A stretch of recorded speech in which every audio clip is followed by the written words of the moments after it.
Kirsten Brailsford, wife, mother, coach, and friends of many, had been having attacks throughout the year of 2014. The attacks included shortness of breath, vomiting, fatigue, and abdominal pain. Family and friends finally convinced her to see a doctor in November. After taking multiple tests, she was diagnosed with stage 4 colon cancer on November 19th that had spread to her liver and lymph nodes. She had multiple types of cancer in her family history. On December 1st, she had surgery, which they had cut out a foot of her colon and some of her lymph nodes. The doctor said that the surgery went well and now it's just a waiting game. On December 23rd, 2014, she had passed away. Colon cancer is cancer in the large intestines. Most types of colon cancer begin small as non-cancerous clumps of cells called adenomatous polyps. These cells later develop into colon cancer. People who are diagnosed with colon cancer get few to no symptoms at all. Symptoms can include rectal bleeding, abdominal discomfort, weakness or fatigue, and unexplained weight loss.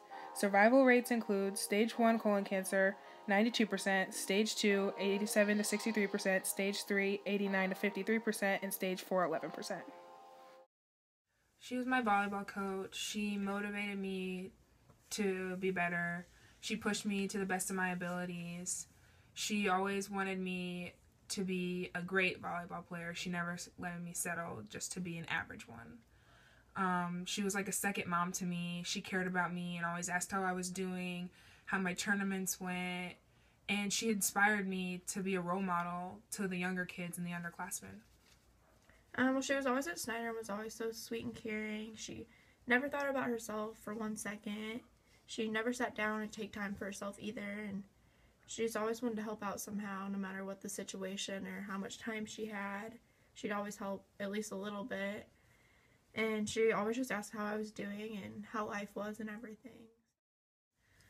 I mean, I just kind of miss her smile overall. She always had a big smile on her face, and I could talk to her about pretty much anything, if it was just a life thing or just asking how she was doing or her asking me how I was doing. And her voice was always just so calming and reassuring. She'd always say that it'd be okay and it'll get better. And like when the first time I went to her house, just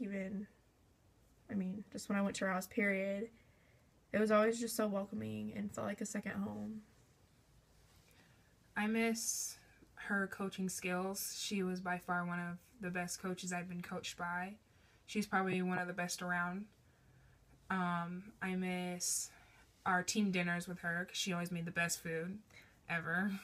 Her chicken and dumplings were amazing. I miss her guidance, her advice. She always gave me great advice, whether it was about volleyball or if it was about everyday life. And I miss her voice. I have this video on my phone, this voicemail, and I always listen to it just so that I'll never forget. Well, I had many memories with her, but when I was thinking of these, a couple kind of stuck out. But when I'd be over there, she'd make food or something, and she'd always be like, "Oh, you have to try this." I'm like, "No, I don't like it." She's like, "No, you have to try it." So I would, and almost every time I'd end up liking it. And she'd always ask me, like, "That's all you're going to eat, or that's all you're going to put on your plate?" I'm like, "Yeah." She's like, "What? No!" Because she was just used to so many other people, like, eating so much of her food and the boys and everything. I had a lot of memories with her, too.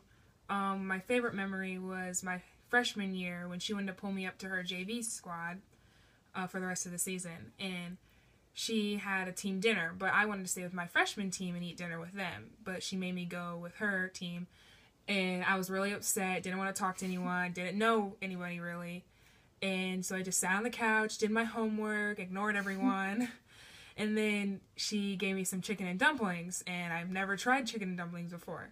And she gave them to me. I ate them, and I acted like I hated them because I was a hard-headed freshman, but I loved them deep down inside. Yep, that's it. Preventions include consider screening around the age of 50, and if you have family history of cancer, you should consider it sooner. Eating a variety of fruits, vegetables, whole grains, and also vitamins.